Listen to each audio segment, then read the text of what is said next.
It's time for new metal album reviews.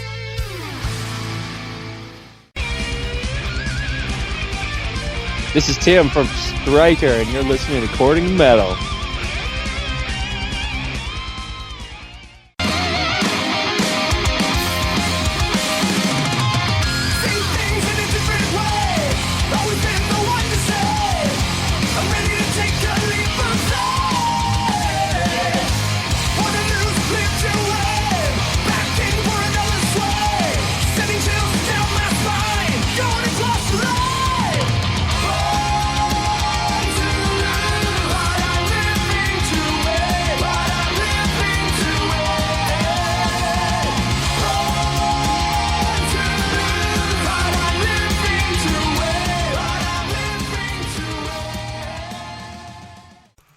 Born to Lose from Striker off of their self-titled album. Now, these guys are a band that has been out doing their thing for a decent amount of time.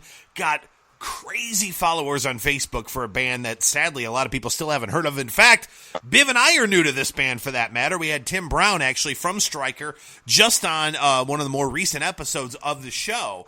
And I have to tell you, this is a band that flew under the radar for both Biv and I for some crazy reason we don't know how. But when we got a chance to listen to Stand in the Fire, their more recent album they released in 2016, it was really good stuff. And it's one of these things that I'm almost angry at myself that I didn't know about these guys sooner until then just recently. And so when we had Tim on the show, he said, well, if you dug Stand in the Fire, we have a new album coming out. And, he kind of said it's a get to the point, give me the metal kind of approach. And so there's no long intros. There's no 8-minute tracks. And it's an album that, I have my thoughts on it. I will give you plenty of them here shortly. But, Biv, what did you think of Striker's new one, man? Well, first of all, I think we have to have Tim back on the show because I got some questions. You do? Okay. I do, in a good way. But this one was much more diverse, I think, than some of their previous releases. This is their 5th full-length LP now, so they definitely – they're seasoned veterans. To your point, they have 92,000 followers on Facebook, which is insane. And this CD – now, I want to start off by saying if you're not familiar with Striker, they're a very straightforward, classic – and I don't mean classic as an 80s classic. I mean just a good classic-sounding metal band. Yeah, it's an 80s rock and metal vibe. Like you get a combination of those two, at least I do. Right, but it's not that wailing 80s, that really turns off some of the newer, metal heads, some of the younger generation. It's kind of more of that, to your point, more of that vibe, but not necessarily that sound, if that makes sense. But they started off the CD with a track called Former Glory, which was a very, in my opinion, very solid mid-80s hair metal type of opening track. Reminded me almost of a Foreigner with balls. Like, if Foreigner had any balls left in the mid-80s, that would have been their track. Wow. And I don't mean that in a bad way. I mean that, it was a good opening track, very solid, very well done.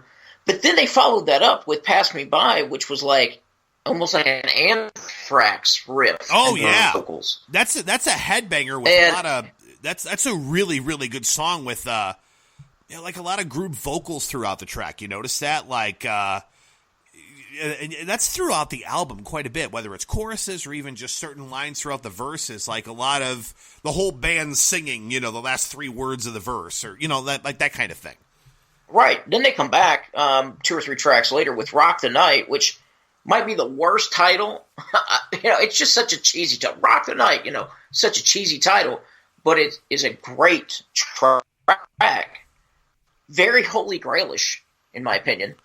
And then they have Over the Top, which is a really great chorus and guitar work. Freedom's Call, the same thing. By the way, I'm not normally one to point out drum work, as you know, because to me, we've had this conversation before, drummers can come and go. But the drum work on Freedom's Call was phenomenal. I mean, it just, it pulled you in. So, and then Curse of the Dead, I'm going to say that could be their signature track I've heard from all 5 albums. I really thought a lot of it. I think I'm going to give them an A for creativity because they did develop many different sounds here very well, but it was almost schizophrenic. So while if you take each track individually, you go, oh, these are really good. But when you put them together as a whole and try to listen to an album, you wonder, do you have like your 300 disc CD changer back in the day on random? So I gave it an 8 out of 10. I really like it. It's just it's a bit confusing to listen to for me. I don't get that at all. I think that the way I summarize these guys, it's just by far and away of the albums that they've released so far, this is their strongest one they've done. Super catchy, not super heavy, but heavy enough. Sing-along choruses, you get all that, and you get, a lot of bands say, well, their sound has matured, which is a lot of times just kind of will raise an eyebrow, because matured many times is a nice way of saying they changed their sound into something shitty. And that's not the case here. This is a band that, to me, has really refined what their sound is, even more so than their previous albums. So I completely disagree with you in regards to it being schizophrenic whatsoever. Former Glory is a great track. Pass Me By, I love it. It's one of my favorite songs on the album. Born to Lose, which we just played for you a little there. I can't decide if Pass Me By or Born to Lose are like 1 and 2 as far as my 2 favorite tracks on the album. Just great sing-along chorus, especially on Born to Lose, and it's a really, really good track.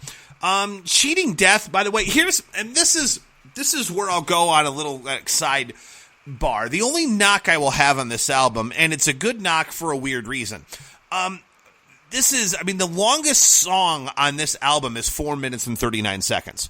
And you have Cheating Death, which is a 53-second, interlude piece that doesn't really build up at all into Shadows in the Light anyway, so I don't really get why it's there.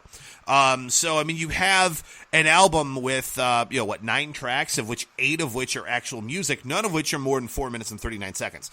My only knock on this album, and maybe I'm getting ahead of myself, but the only knock on this album is it's not long enough. But I will also admit that I'm being a douche here, because I would also be the same guy who, if it was 12 songs and 4 of them were filler or skippable tracks, I'd go, why are these on here? You know what I mean? So I'm just going to be honest and say that I'm probably being a douche by saying that. I just wish there was a little bit more, because at the end of the album, and especially when I got into songs like, first of all, Over the Top, by the way, like we were talking about before, that I get a very Children of Bodom sound, which is not like anything Stryker's ever done before.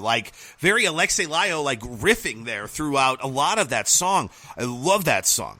Freedom's Call's really good too, and it's just metal, man. It's a chunky riff, double bass, and it was at that point of time when I was listening to the album from track 1 all the way to Freedom's Call, where I just said, you know what, this is just fun. This is just a fun album to listen to. And to your point, Curse of the Dead is damn near a thrash track, to pretty much close out the album overall. I guess, kind of going back to Tim, he wasn't kidding. This is a give me the metal, no frills, no BS, no filler, no bullshit. Here's what it is. And like I said, my only knock on it is it's a little too short. But other than that, this is all killer, no filler. This is a great album. That, if we're looking at traditional album of the year material, this is my vote so far. Now, granted, it's March. We still have some time, but I'm telling you right now, this is 9 out of 10 material for me. It's really good. Killer album that if you and Elliot, who's been on the show, who went with me on my Maiden concert, and of course Biv and I are friends with Elliot as well.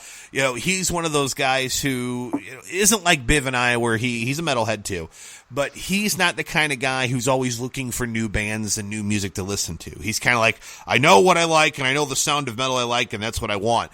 And he's the kind of guy who's like, dude, check out Stryker. So I referred him to a couple Stryker tracks. He listened to him. He's like, dude, these guys are awesome. And you just, like sent me a message the other day saying, hey, cleaning out my garage, listening to Stryker. This shit's really good. I'm like, I told you. Like, so that's the kind of music it is for me. It's fun.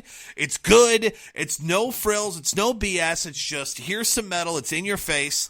And yeah, there's some variation to it, but I don't consider it schizophrenic at all. I consider it damn good and varied, but not to the point of being overly varied to be complicated or anything. It's right there for you. And it's album of the year material for me as far as straight up traditional metal. And to your point, very Holy Grail vibe throughout a lot of the songs that I get on this album, which is perfectly fine with me, and I would think perfectly fine with you too. But I really, really liked it. I think it's a solid album and the best thing they've done so far. Well, two things. First of all, I will go back and revisit it, as I did with many albums from early last year, and I'm willing to change my score, as you know, because some things I found myself listening to more and more as the year went on, and other things that I thought were really killer, the staying power. So I'm willing to go back and listen as we get towards the back half of the year. I'll go back and listen to things again and reevaluate my position. But I don't mistake what I'm saying. An 8 out of 10 for me is very good. I mean, that's a very good album. And 6 of the 9 tracks are, as to your point, killer, not filler.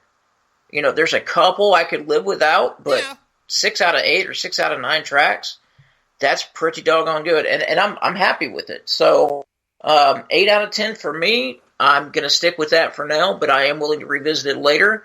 I do feel like there's definitely some potential here for me to change my score. Yeah, well, 9 out of 10 for me, 8 out of 10 for Biv. What's that, 17 out of 20? That's still pretty damn good. That's an A in the grading scale. But that's Stryker's self-titled album, their newest one. Check it out, guys.